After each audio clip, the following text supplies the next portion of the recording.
and welcome. Tonight, Boko Haram members continue their rampage, kill another 31 in Mafa village, Borno State. Department of State Security Services, DSS, parades a 7-man gang believed to be behind the murder of an Islamic cleric, his wife and son. Parents and alumni of federal government colleges protest Yobe school attack.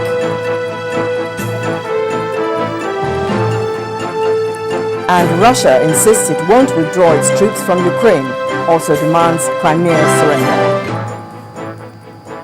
Federal government secures another $1 billion investment for electricity supply.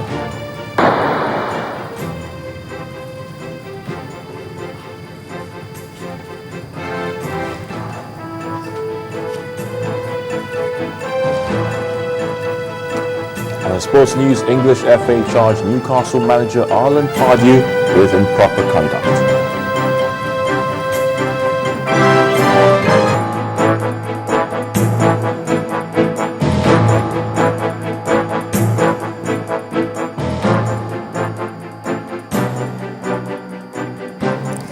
Now, despite the outrage over the violence in the northeast of Nigeria, the Boko Haram insurgents appear to have intensified their attacks on villages in the area. At least 31 people have been reported killed in Mafa village, about 50 kilometers from the Borno state capital, Maiduguri.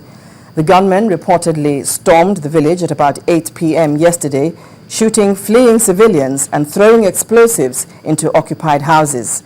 Reports say while 29 civilians died in the raid on Sunday, 2 policemen were killed in a bomb blast today as they were trying to remove bodies and question survivors about yesterday's attack.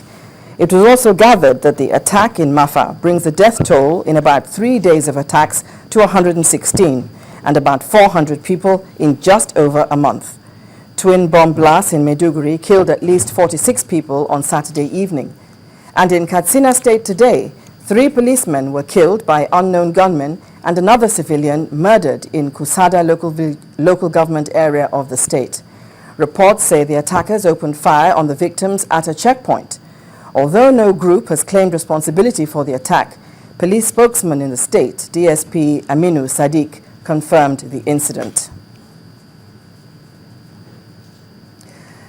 Well, the Chief of Defense Staff, Air Marshal Alex Bade, has called for more support from Nigerians in the country's fight against terrorism. The Chief of Defense Staff was speaking when he appeared before the House of Representatives Committee on Defense for the 2014 budget defense. The chairman of the House Committee on Defense, Adamu Bashir, said the committee is concerned and sought to know if there is a need for a change in the fight against the insurgents.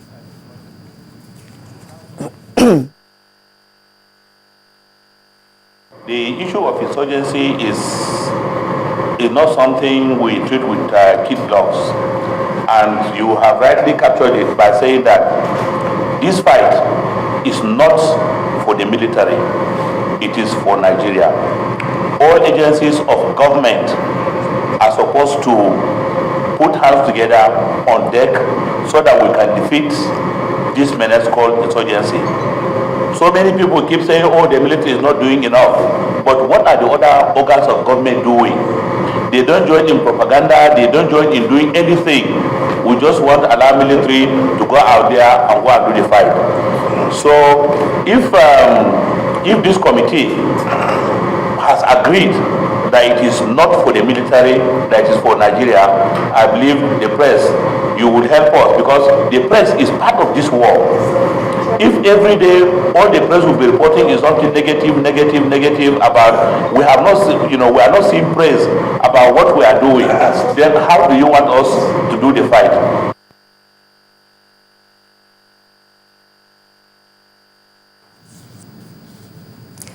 And now to the arrest of 7 suspects believed to be behind the murder of a Zaria-based religious leader, Awal Albani. Sheikh Albani was murdered in cold blood on the 1st of February this year with his wife and son while returning from a preaching session. The Deputy Director of Public Relations of the Department of State Security, DSS, Ms. Marilyn Oga, said that amongst those arrested is 42-year-old Yakubu Abdullahi, believed to be the Kaduna and Niger State's sub-regional commander of the Boko Haram sect, but later fled to the Republic of Cameroon before his arrest. Also linked to the murder is Ibrahim Shuaibu, a 22-year-old from Kaduna State, believed to have fired several shots at Albani, his wife and son. Also arrested are Bilyaminu Usman, Sahabi Ismail, and Umar Farouk, among others. The DSS says although investigations are still on, the suspects will soon be charged to court. Confessions by the suspects reveal that Albani's pro-Western gesture and his preaching are contrary to the Boko Haram ideology. It was this hatred that culminated in a meeting by members of the sect under the leadership of Yakub Abdullahi at Hain Damani in Rigata area of Kaduna, where Abdullahi declared that the Shura Council, that is the highest decision-making body of the Boko Haram, had ordered the killing of Albani. Consequently, on 23rd January 2014, an attempt to strike at the cleric failed as he was said to have traveled. He was subsequently placed on surveillance, and on 1st February 2014, he was tracked by members of the Boko Haram sect to Makar's Salafia Center, where they waited for him till the end of the program, trailed him, and eventually murdered him, his wife, son, while other occupants of the vehicle sustained varying degrees of injuries.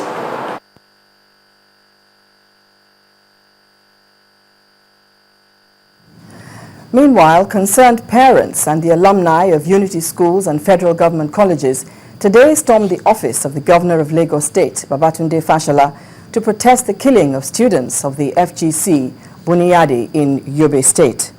The protesters gathered early this morning in front of the governor's office with placards and inscriptions bearing names of some of the students that were murdered. The protesters pleaded with the Lagos government to help relay their message to the president on the need to beef up security around Unity schools across the country. Governor Fashola promised to ensure their message gets to the right quarters. Early Monday morning, one after the other, they gather. Some of them dressed in black with faces written in sobriety. Some of them here are former students and now parents of students of federal government colleges and Unity schools across the country. They have been in front of the office of Lagos Governor Babatunde Fashola for several hours.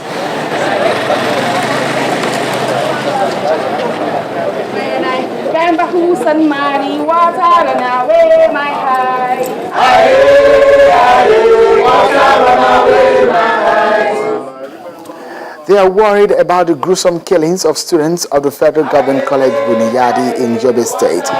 Although they were not there, but they say they are still traumatized by the unspeakable activities of the sect who have insanely taken to wasting innocent lives and turned citadel of learning into a killing field. Stop killing!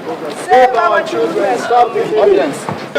As the protesters mournfully chant in circles, they bear in their hands names of some of the students murdered in Buniyadi, and they speak their minds on the horrific activities of the insurgents. We are here to support every single member of our armed forces who are dying every day to keep our country safe. Yes, they are winning this war. We are going to win this war. And we are saying to our government, enough is enough. End the killings. I'm a product of Queen's College, Lagos. The question the children are asking now, does our government really care? Can the government please show us that they care? Yes. Do something now. All the time the protesters were outside, Governor Fashola was holding the regular Monday cabinet meeting. They've left their businesses, their offices on a Monday morning to gather in front of the office of the Lagos State Governor, Babatunde Fashola, and what they are asking for is the Governor of Lagos State should join them in lending their voice to the senseless killings of innocent lives in Nigeria's northeast. And they are also asking for Nigerian government to make a more effective move and action against the insurgency. And when it was time, the protesters were called in to speak with the governor. The messages the governor says is clear with. I'm sure that our president also hears you. This for me is the time that all of us must unite against violence and against terror. This is the time when we must show that we really value our unity as a people. In the end, the concerned parents dropped the inscriptions bearing the names of the killed students. As they do this, more emotions were drawn, as it is clear that these represent how innocent lives were cut short.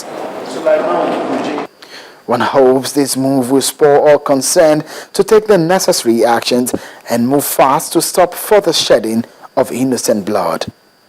Sheung Okimbaloye reporting for Channels Television News. In part 2, after the break, River State Assembly holds session in Government House in Port Harcourt. Do stay with us.